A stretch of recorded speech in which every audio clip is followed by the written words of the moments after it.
కాకాలోకంకి స్వాగతం. అయోధ్య గురించి, అయోధ్య నిధుల గురించి, నిధుల గోల్మాల్ గురించి ప్రజలు చర్చించటం సహజము, స్వాభావికం. ఎందుకంటే 110 కోట్ల మంది హిందువుల యొక్క నమ్మకము, భక్తి, శ్రద్ధ, ఆస్థ, వాళ్ళ యొక్క భాగస్వామ్యము ఉన్నాయి కాబట్టి ప్రజలకు ప్రశ్నించే హక్కు ఉంది. ఈ బాధ్యులు ఎవరైతే ఉన్నారో అయోధ్య ట్రస్ట్కి సంబంధించి, మందిర నిర్మాణానికి సంబంధించి వీళ్లకు జవాబు చెప్పవలసినటువంటి బాధ్యత కూడా ఉన్నది. బోనెక్కి నిలబడి జవాబులు ఇవ్వవలసినటువంటి బాధ్యత ఉంది. ఎందుకంటే ప్రజా జీవితంలో పారదర్శకత కావాలన్నట్టయితే ఎవరైనా ప్రశ్నించగలగాలి, అందరికీ జవాబు ఇవ్వగలగాలి. అది జరిగినప్పుడు మాత్రమే నిజమైన పారదర్శకత ఉన్నట్టుగా మనం భావించాలి. కాబట్టి అయోధ్యలో ప్రస్తుతము మందిర నిర్వహణ చేస్తున్నటువంటి ట్రస్ట్ ఏదైతే ఉందో ఆ ట్రస్ట్కి లెక్కలు చూపవలసిన అవసరం ఉంది, జవాబులు చెప్పవలసినటువంటి అవసరం ఉంది, ప్రజలకు సంజాయిషీలు ఇవ్వవలసిన అవసరం ఉంది. ఇందులో శషభిషలకు తావులేదు. అయితే ఈ మొత్తము సంఘటనలో ఒక వర్గం మీడియా కానీ, కొందరు అత్యుత్సాహులైనటువంటి వ్యక్తులు కానీ ఇదిగో పులి అంటే అదిగో తోక, తెలంగాణ భాషలో చెప్పాలంటే చీలుడి అంటే భయసుడి, అంటే అదిగో గద్ద ఎగురుతోందంటే ఇదిగో దున్నపోతు కూడా ఎగురుతోంది అన్నట్టుగా కొందరు అతిశయోక్తులు చెప్పేటటువంటి ప్రయత్నం చేస్తున్నారు. చాలా రకాల లెక్కలు చెప్తున్నారు. వాస్తవానికి 2 కోట్లు అని చెప్పి మొట్టమొదట 2 కోట్ల వరకు అటు ఇటు అయ్యాయని చెప్పి ఆరోపణలు వచ్చాయి. దాన్ని హఠాత్తుగా 7 కోట్లకు చేశారు. 7 కోట్ల నుంచి ఏకంగా 200 కోట్లకు చేసి అమౌంట్ని పెంచేశారు. ఎవరు పెంచారు? ఆరోపణలు చేసేటటువంటి విపక్షం పెంచింది. అదేవిధంగా కొందరు రాజకీయ నాయకులు, అదేవిధంగా అయోధ్యలో రామమందిర నిర్మాణాన్ని వ్యతిరేకించిన వాళ్ళు, తరువాత ఒక వర్గం మీడియా కూడా దీన్ని 200 కోట్ల వరకు తీసుకెళ్ళింది. ఆ తర్వాత కొందరు బంగారు ఇటుకలు, వెండి ఇటుకలు ఇవన్నీ ఏమైపోయాయి, ఈ రకమైనటువంటి ప్రశ్నలు వేయటం మొదలుపెట్టారు. నిజానికి మొట్టమొదటి దశలోనే స్పెషల్ ఇన్వెస్టిగేటివ్ టీమ్ని ఏర్పాటు చేయమని అడిగి ఉంటే, ఎస్ఐటి ఏర్పాటు అయినటువంటి మరుక్షణము చంపత్రాయ్ ఎవరైతే ట్రస్ట్ యొక్క సెక్రటరీ ఉన్నారో ఆయన రాజీనామా చేసి ఉంటే వివాదం ఇక్కడి దాకా వచ్చి ఉండేది కాదు.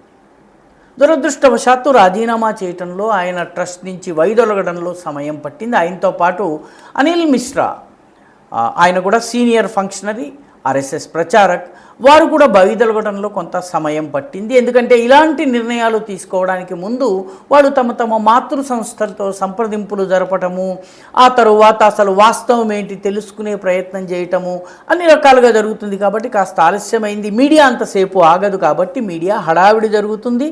ఖచ్చితంగా వీళ్ళు రాజీనామా చేయటంలో ఆలస్యం జరిగింది. దానివల్ల ఇది కోతిపుండు బ్రహ్మరాక్షసిగా మారింది.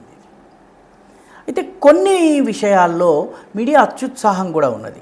ఉదాహరణకి ఇప్పుడు స్పెషల్ ఇన్వెస్టిగేటివ్ టీమ్ని ఉత్తరప్రదేశ్ ప్రభుత్వం నియమించింది.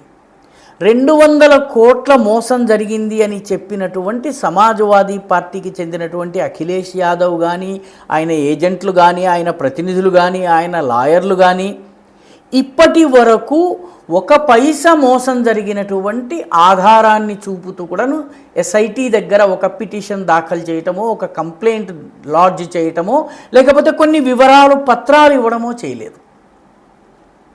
ఇప్పటి వరకు ఇది ఇన్ని కోట్ల మోసమని చెబుతున్న వాళ్ళు ఎవ్వరూ కూడాను ఎస్ఐటి దగ్గరకు వచ్చి ఒక్క సాక్ష్యాధారము, ఒక్క పత్రం కూడా చూపించలేదు. కాబట్టి ఆరోపణలు చేస్తున్నటువంటి వాళ్ళు అత్యంత బాధ్యతారాహిత్యంతో వ్యవహరిస్తున్నారు. ముఖ్యంగా ట్రస్ట్ విషయంలో నా అభ్యంతరాలు నాకున్నాయి. ట్రస్ట్ వాళ్ళు తక్షణమే చర్యలు తీసుకుని ఉండాల్సింది, రాజీనామాలు చేసి ఉండాల్సింది, శీల పరీక్షకు రెడీ అయి ఉండాల్సింది.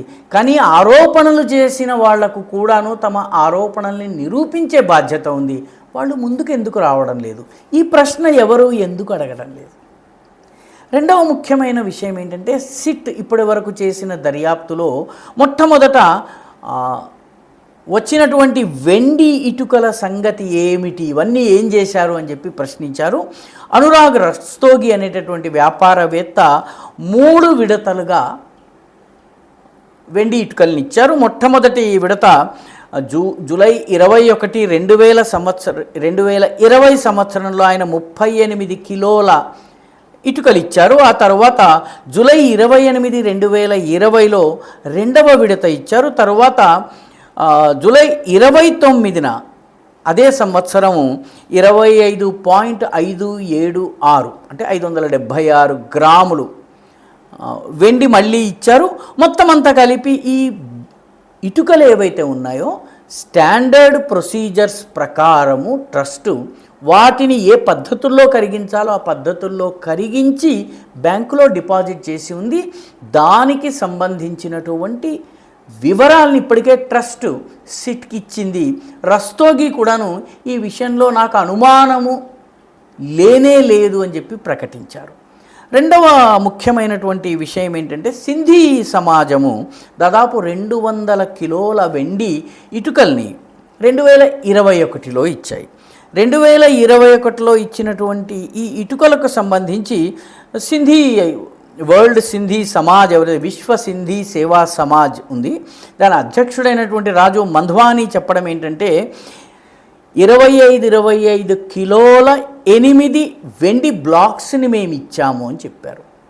అయితే ఈ బ్లాక్స్ అన్నీ కూడాను యథాతథంగా రామజన్మభూమి ట్రస్ట్ యొక్క వాల్ట్స్లో క్షేమంగా ఉన్నాయన్నటువంటి విషయాన్ని మంధ్వానీ ఇప్పటికే ఆయన అంగీకరించారు. వాటిని సిట్కి చూపించటం కూడా జరిగింది.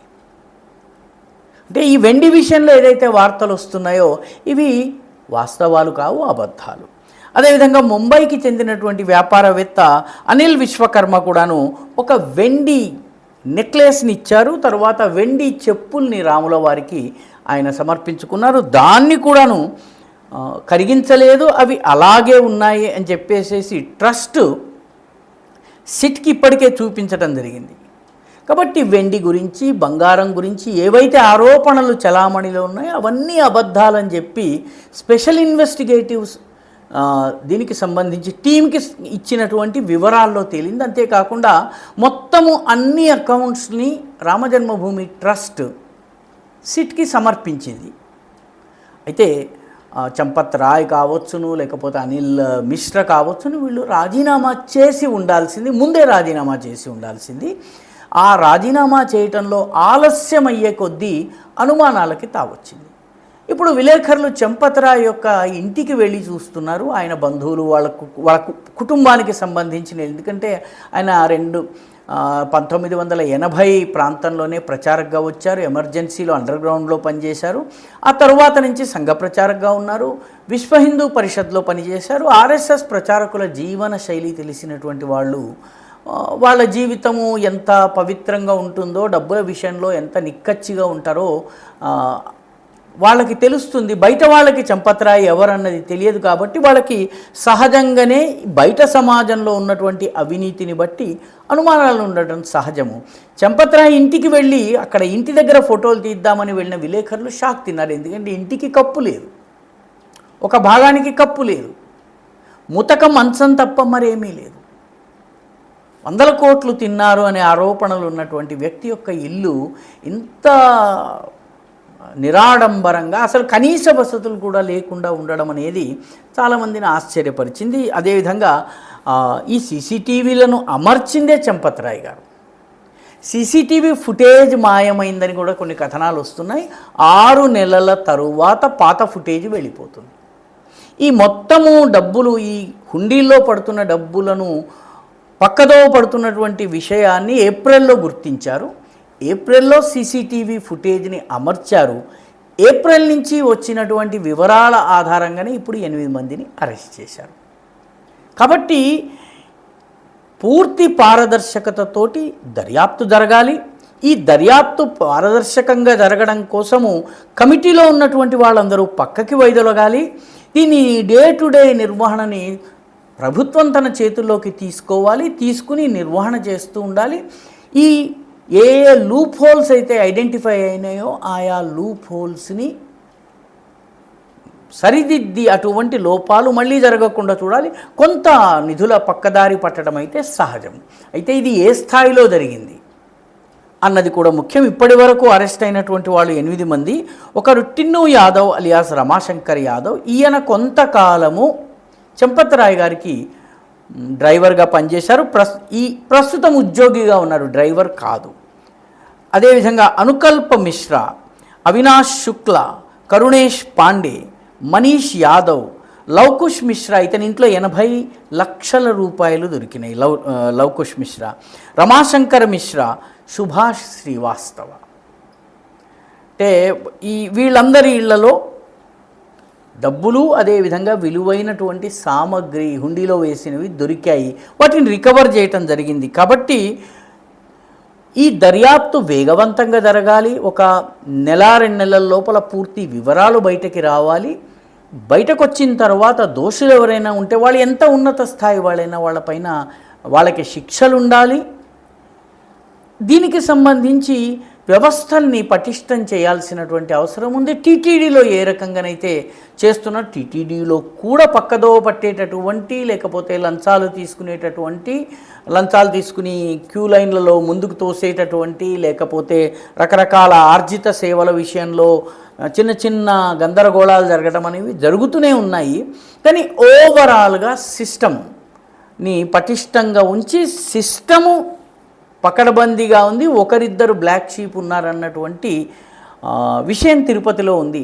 ఆ తరహా యాజమాన్యము రావడం చాలా అవసరం.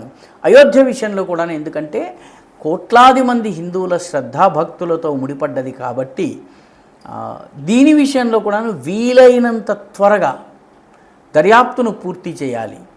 దీనికి ఉత్తరప్రదేశ్లో త్వరలో జరగబోయే ఎన్నికలకు ఏమన్నా సంబంధం ఉందా?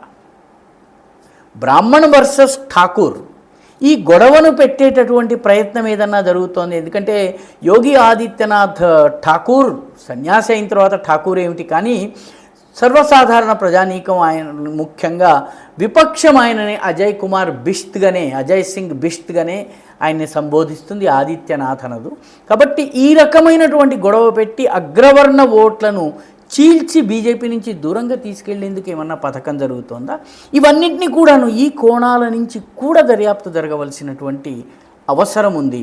మొత్తం మీద ఈ స్టాండర్డ్ ఆపరేటింగ్ ప్రొసీజర్స్ని సుదృఢతరం చేయకపోయినట్లయితే ఇటువంటి సమస్యలు మళ్ళీ వచ్చేటటువంటి అవకాశాలు ఎంతైనా ఉన్నాయి.